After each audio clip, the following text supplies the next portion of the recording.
Yan. Dahil sa sunod-sunod na ulan mga idol, tapos meron na namang parating na mga bagyo, tsaka low pressure. Andito tayo sa garden, nangunguha tayo ng oregano. Ito yung nababad ko ng oregano mga idol dahil nga meron naramdaman tayo sa katawan. Tapos meron tayong kunting ubo, tsaka sipon. So ngayon mga idol, mangunguha tayo ng ito, oregano, binabad ko. Kagabi, iniinom ko to dahil kagabi masama talaga pakiramdam ko. Ayan, ito yung videos natin. Ito yung video natin ngayon. Nguha lang tayo ng kasi yung ubo ko hindi na kaya ng ganito. Hindi na kaya ng ampalayang ligaw. Dati, iniinom ko to pag may plima. Ngayon kasi wala pang plima yung ubo ko. Palang masakit sa lalamunan, kaya ito lang muna yung ko. Ginawa kong tubig. Kagabi meron ding isa nito, yung sambong. Pero pawis ako. Naka-duty tayo.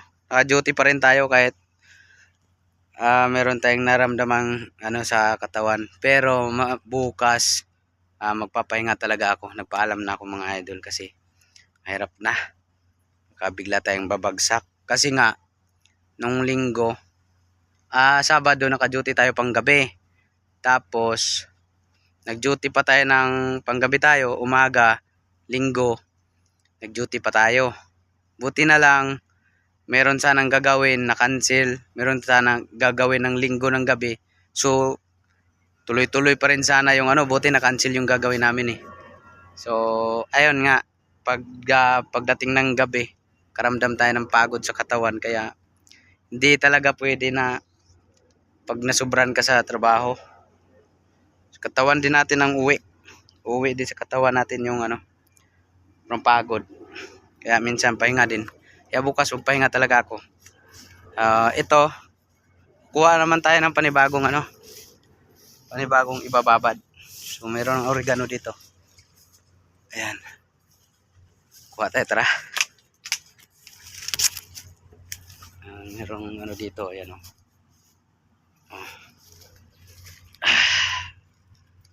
Yan mga idol Ito yung panibagong ibababad natin. Yan. Buti nga lang may mga tanim dito mga idol. Tsaka oregano meron din doon sa kabila. Kagabi inanuhan ko ng oregano.